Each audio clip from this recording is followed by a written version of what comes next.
So a friend of mine showed me something called the Doom Emacs GitHub. I guess the team that was working on Doom came up with their own way to get people who were on Vim into Emacs, which they really liked. But what's really funny is they kind of include this introduction message. They're kind of criticizing their own selves about the importance of Emacs. Like it says, it's a tale as old as time. A stubborn, shell-dwelling and melodramatic Vimmer, tormented by VimScript and his boundless productivity, makes a formal request to the netherworld for a transfer. They agree. The terms? He must lure more unsuspecting souls into a life of eternal bike shedding. Now he runs the place. I guess what they're saying here is that you don't really need to use Emacs, right? Like Vim is fine. You are probably productive enough, and this is just a new way for you to waste time by bike shedding. So in case you don't know what bike shedding is, it's based on an old story about this power plant team of engineers who were so concerned with the bike shed that they were parking their bikes in, and how they were going to arrange the bikes or how it should work, that they weren't really getting their work done on the power plant. So now it's known as bike shedding whenever you obsess about the tools more than your actual job, or about anything like the techniques or anything that doesn't pertain to the actual task that you've been assigned. So bike shedding. I always thought this was interesting that this was a problem for programmers, because I spent 15 years working in the art world doing VFX and Motion Design.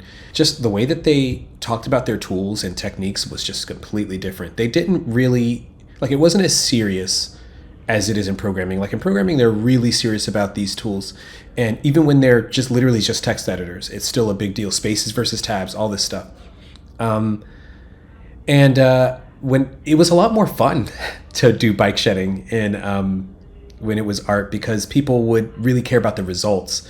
With art, it's really clear. You can look at the result of the work that you did and just see that it looks good, and that's all that matters. You need to produce a JPEG, a PNG, and there's kind of these standardized output formats, and that allows us to kind of have a uniform evaluation method. It just has to look good.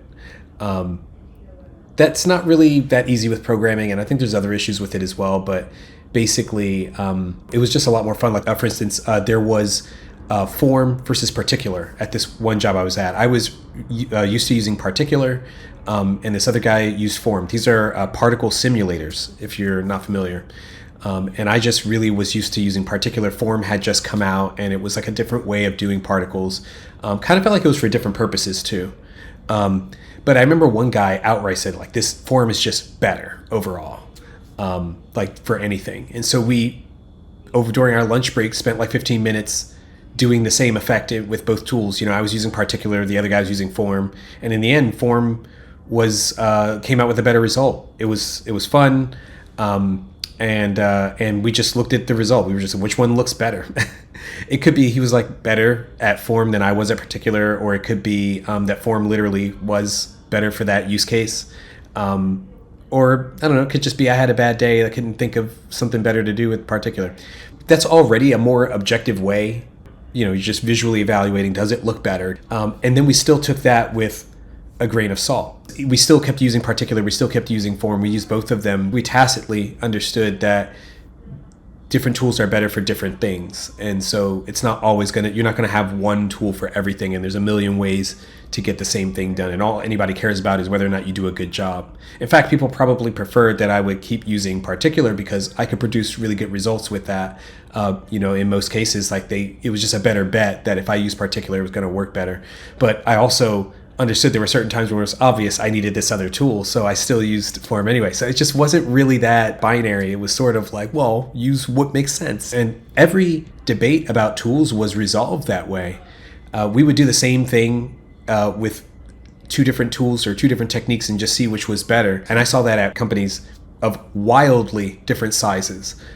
So it's just generally reflects the industry. Now, there is an equivalent of Vim in VFX, and it's called Flame. So the reason why I say equivalent to Vim is because Vim is known as this arcane kind of elite text editing tool, which sounds kind of funny when you say it, because it's who cares about elite text editing? I could use Microsoft Word or text editor, Word, Notepad.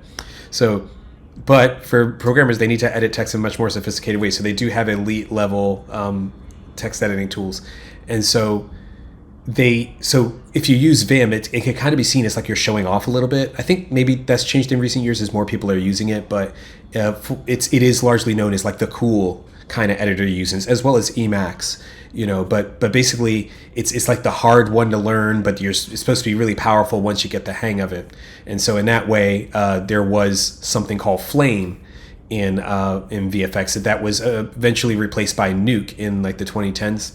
And Nuke is basically, these two are what are called nodal compositors. They're just really hard to use, but they're really powerful. They give you really cool results. You can do so much with it.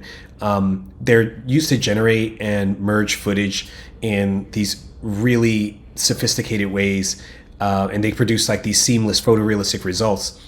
This is what, by the way, the AI now, this looks like it's going to replace that. That's where it got all its data from, is from people using Nuke and Flame. So this stuff is powerful, but it's really hard to learn. And there are easier ways to do it, specifically with layer-based compositors like Adobe After Effects. If the users of these tools were software developers, if we applied the same behavior that they have to this, then there would have been this like bitter war about whether a nodal compositor's learning curve is worth it. Instead, the industry just rewarded those that made the investment by giving them more money to work on more spectacular effects. Pretty much every feature film you've ever seen in theaters since 2010, I would say, was composited with Nuke. It might be even earlier than that, but it was basically all Nuke after a certain point, because it was just working.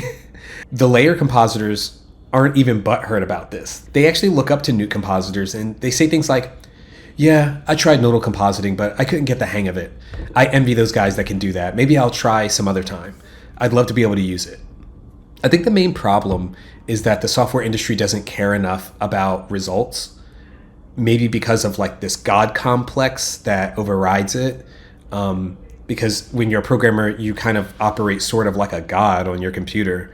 I think this is also why a lot of dev teams are kind of dysfunctional, is because they've spent all day on their computer as a god of their silicon device, and then you tell them what to do or you put your opinion out there.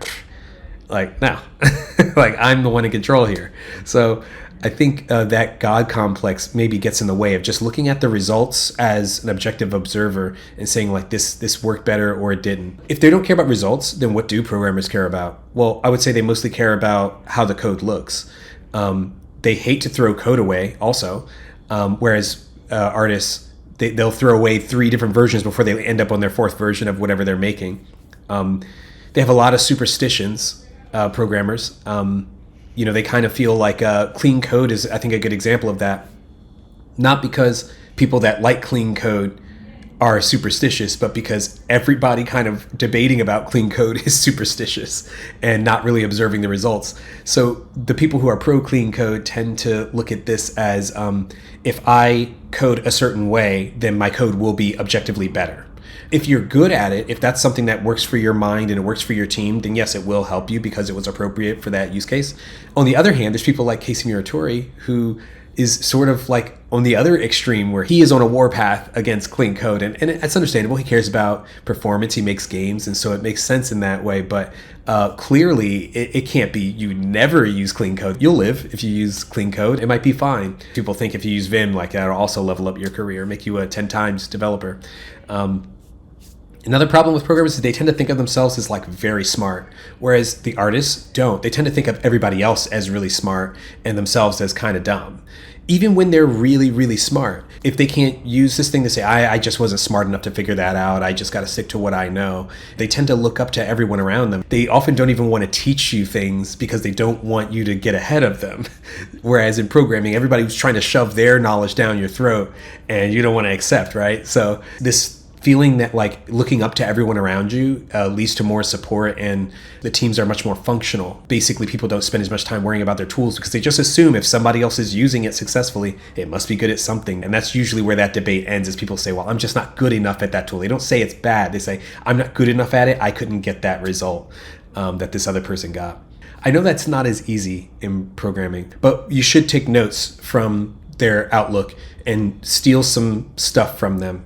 They are doing some things right, and we should recognize that. So I guess this is my call to programmers to get a little bit more moderate about what we believe. Entertain the idea that something you think wouldn't work could work, or maybe you're just not that good at it, and that's why it's not working. But Vim versus Emacs, JavaScript versus whatever.